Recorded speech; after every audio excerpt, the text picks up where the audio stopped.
l'abri des regards, derrière la toile, les anges se refont une beauté.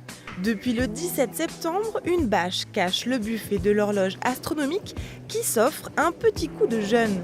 Et elle en avait bien besoin, ce chef-d'œuvre du XVIe siècle, retravaillé au XIXe, rassemble le savoir astronomique de l'époque et un système d'horlogerie presque unique au monde. Un mécanisme caché dans un écrin de 18 mètres de peinture, boiserie et sculpture qui ont un peu souffert du temps. Comme il fallait enjamber l'horloge et la protéger pendant la durée sur les vitraux, il était très séduisant de profiter de cet échafaudage pour entretenir, restaurer également l'horloge.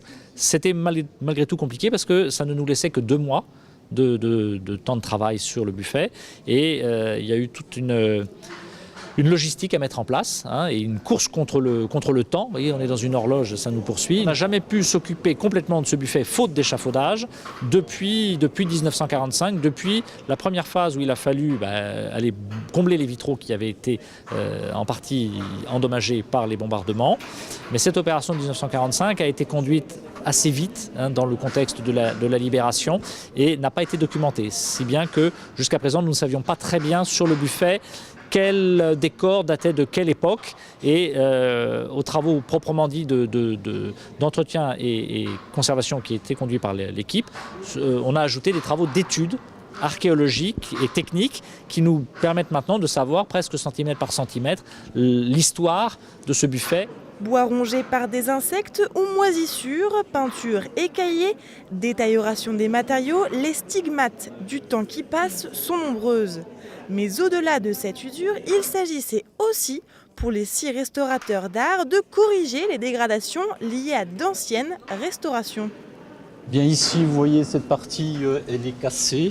On a des fentes à de nombreux endroits. On a des trous de clous. C'était cloué dans tous les sens. Donc tous les clous ont été enlevés.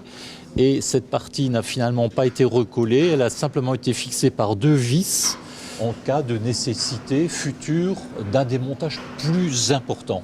Il n'y aura pas à défaire un collage. Il y aura simplement à défaire 2 vis pour accéder plus à l'intérieur du système.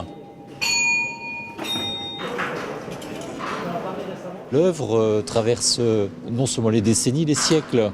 Donc il y a une échelle de temps qui nous dépasse. Donc on est au service de la transmission de ce patrimoine.